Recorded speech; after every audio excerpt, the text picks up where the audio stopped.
हमारा तिरंगा झंडा कालांतर में कई पड़ावों से गुजरा है और समय समय पर इसका स्वरूप भी बदलता रहा है। पहला भारतीय ध्वज सन 1906 में पहली बार भारत का गैर आधिकारिक ध्वज फहराया गया। पहला ध्वज लाल, पीले और हरे रंग की क्षैतिज पट्टियों से बना था। सबसे ऊपर की हरी पट्टी थी जिसमें 8 आधे खिले हुए कमल के फूल थे।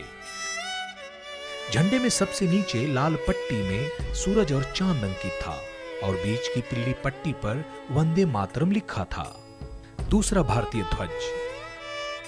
ध्वज भीखाजी कामा और उनके साथ निर्वासित किए गए कुछ क्रांतिकारियों ने वर्ष 1907 में फहराया था। तीसरा भारतीय ध्वज एनी बेसेंट और लोकमान्य तिलक ने अपने आंदोलन के दौरान इसे फहराया था। इस ध्वज में 5 लाल और 4 हरी क्षैतिज पट्टियां बनी हुई थी और सप्तऋषि आकृति के इस पर 7 तारे थे। चौथा भारतीय ध्वज सन 1916 में एक ऐसे ध्वज की परिकल्पना की गई जो सभी भारतवासियों को एक सूत्र में बांध सके। वर्ष 1921 में आंध्र प्रदेश के एक युवक ने एक झंडा बनाकर महात्मा गांधी को सौंपा। तब गांधी जी ने इसमें एक सफेद पट्टी और राष्ट्र की प्रगति का संकेत देने के लिए एक चलता हुआ चरखा भी लगवाया था। पांचवां भारतीय ध्वज वर्ष 1931 को ध्वज के इतिहास में एक यादगार वर्ष माना जाएगा। सन 1931 में अखिल भारतीय कांग्रेस ने ध्वज को मूर्त रूप देने के लिए 7 सदस्यों की एक कमेटी बनाई थी।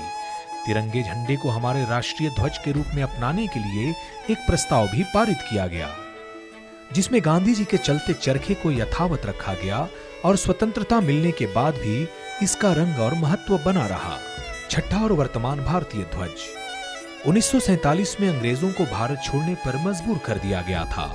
आजादी की घोषणा से कुछ दिन पहले राष्ट्रीय ध्वज को नया रूप देने के लिए डॉक्टर राजेंद्र प्रसाद के नेतृत्व में एक कमेटी बनाई गई थी और कमेटी ने इसमें सिर्फ इतना परिवर्तन किया कि बीच की सफेद पट्टी में चरखे के स्थान पर अशोक चक्र को स्थापित कर दिया और तब से 15 अगस्त 1947 को यही तिरंगा हमारी आजादी और हमारे देश के पहचान का प्रतीक बन गया। अरविंद प्रताप के साथ राजेश कृष्ण की रिपोर्ट।